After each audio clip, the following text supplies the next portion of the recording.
Hey everybody, this is Alzorath and welcome to GamerFi. Today we're taking a look at Freedom Planet, a game by Galaxy Trail Games. It's often touted as a Sonic clone or a Sonic successor, but personally I think it has its own rather unique flair to it that kind of sets it apart from the games it's compared to, basically. We're going to go ahead and look at the options menu. It's fairly bare bones. You've got your screen size, which is basically resolution. With a pixel game like this, I can understand that, and I have it set to 3x so I can get you guys the best video. The reason why it's scaled like that is basically it's an upscale of pixel art, so I can understand that one. I do wish there was an actual resolution number there rather than just scale size, but yeah, I'm okay with this. Difficulty, you have normal, hard, casual, and that's it. Normal difficulty is what I'm going to be playing on. Hard difficulty is, well, obviously harder, and casual is easy.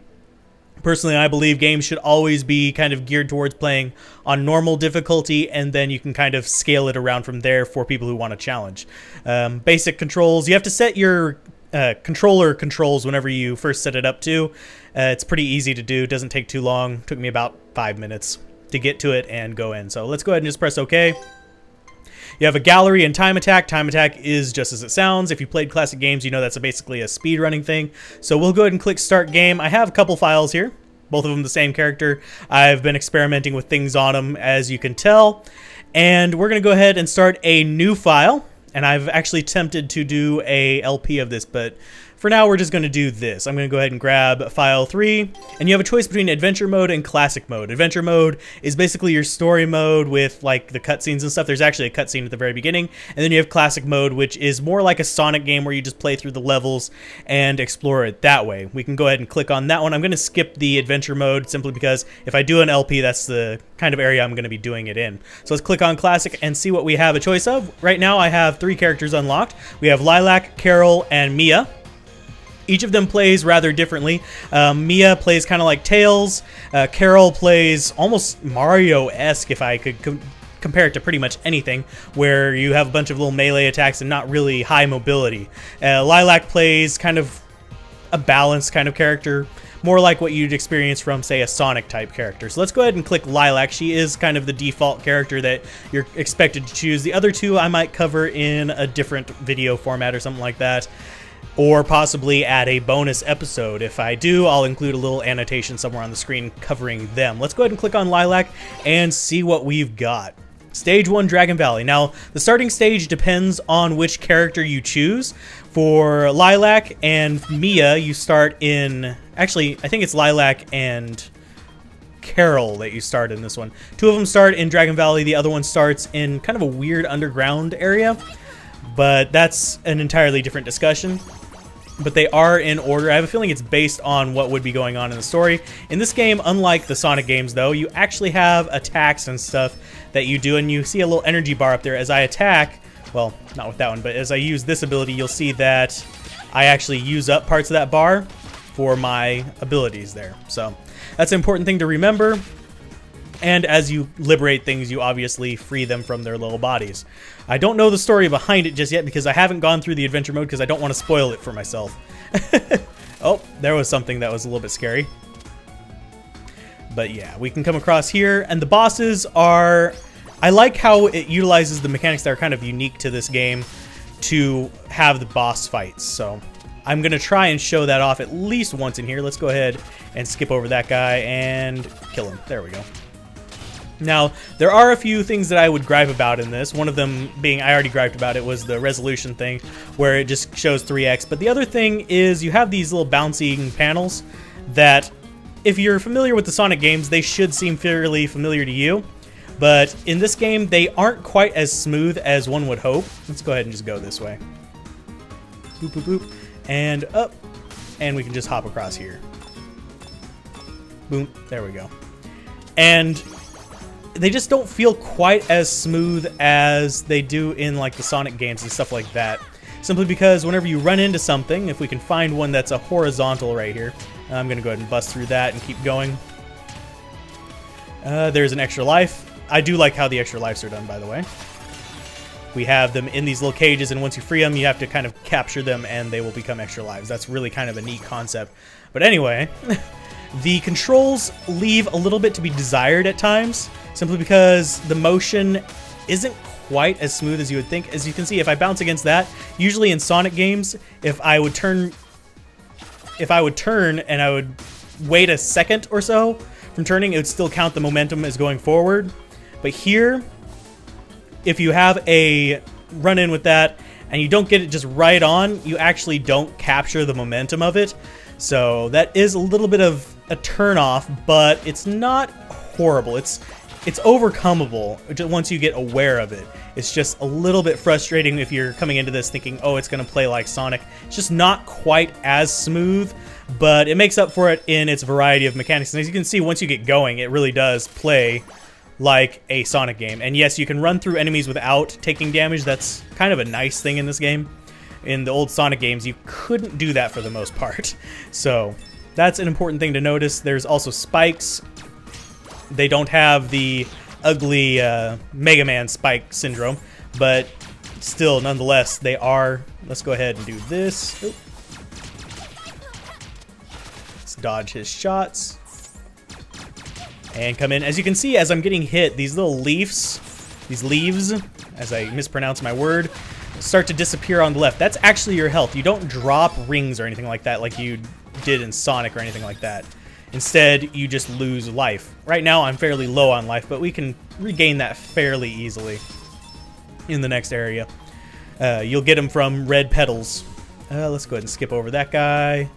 And we'll go ahead and see how it doesn't really carry the momentum very easily. You really have to watch out for that. Let's go ahead and I believe... Nope, that's just going to be little electro orbs. Let's see. Where is some life? Let's go. There's some life. As you can see, as I get that, it adds a little bit of life. They're kind of like half heart, full heart kind of things. So each one is half a heart regained, and you heal up. Different characters seem to have different life totals, just if you take a glance at them whenever you go into the game.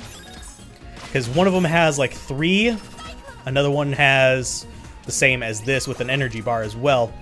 And it's kind of odd at first. Let's go ahead and shove this down since I know I'll need it. And we're going to shove that onto there. Now, there are a few things that you can do to get additional crystals, which is the thing that you see up there with the counter going down.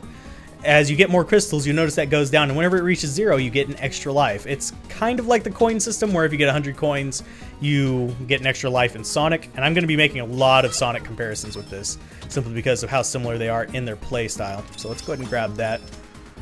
We do want more life for where we're going. And these only give you them if they're flashing, by the way. So let's go ahead and see if we can find a boss real quick. He's going to be over here to the right.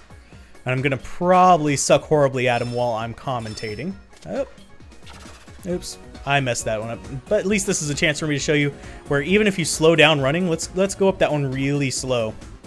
You tend to stick to walls regardless. That feels a little bit awkward to me, but I can see why they did it if the momentum isn't able to be kept very well. So, I can see why.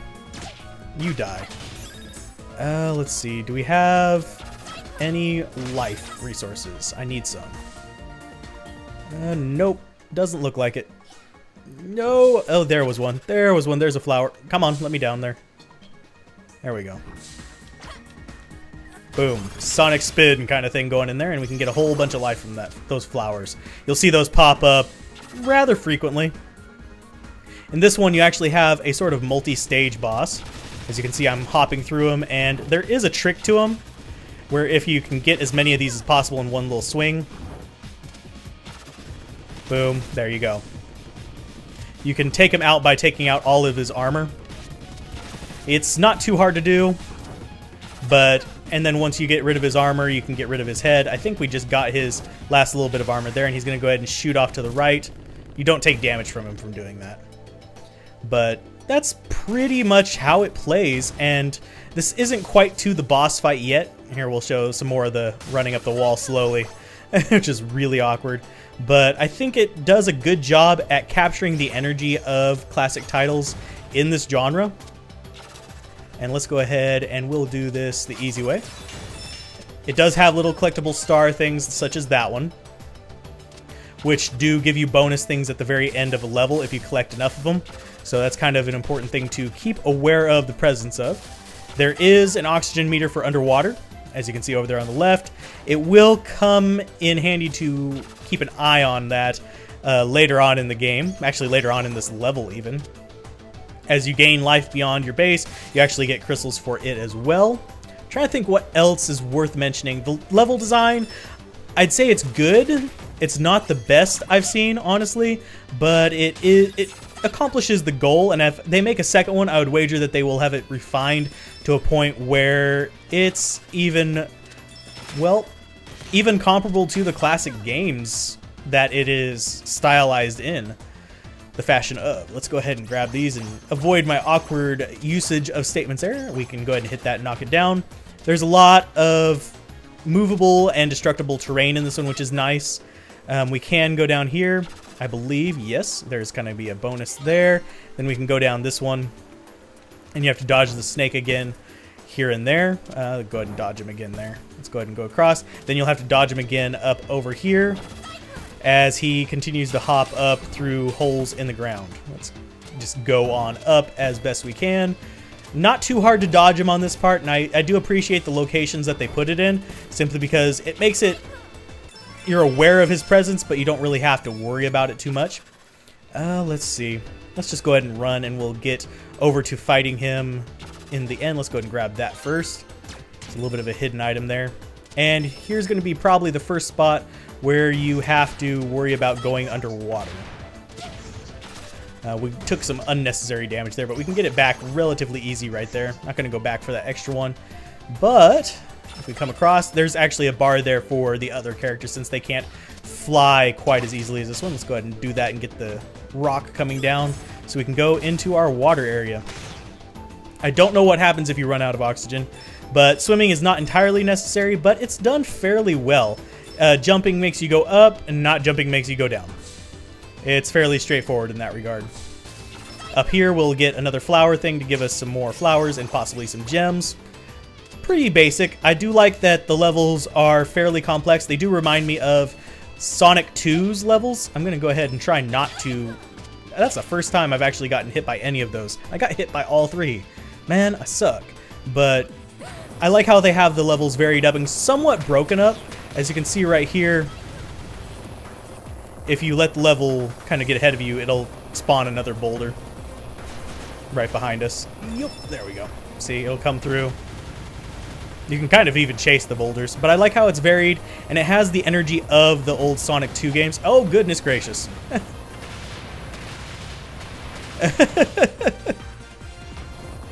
And yes, you do want to keep on the movement there. There we go. It cuts it off, and we're going to go ahead and see some boulders come flying in from the ceiling. Those are the things that usually kill me here. So, yeah, need to keep an eye out on that. Go ahead and knock off most of his armor. Jump over that, and he's going to come rocketing through again, and we're going to go ahead and kill him.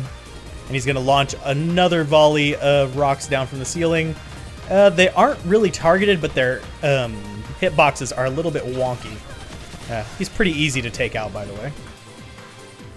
I'm going to go ahead and come over here and try and dodge these again. I don't think it shows up on the slopes, so that makes it relatively easy for me to dodge them if you know where to stand. I kind of wish they would go over that far, but that's the end of the first level, and it's giving you a basic introduction to how the game plays. It plays very much like Sonic, and I'm enjoying it a great deal. I hope to actually go through it on my own, if not as an LP itself. I might go adventure mode, I might go classic mode like you see right here, but it really kind of varies. Depends on what you guys' opinions are. I really do want to play through it though, and I would love to show you guys an LP of it. There are a lot of secrets, by the way, which is kind of a trademark of classic game design. A lot of modern game design seems to lack it in the kind of explore the area sense, which is kind of sad.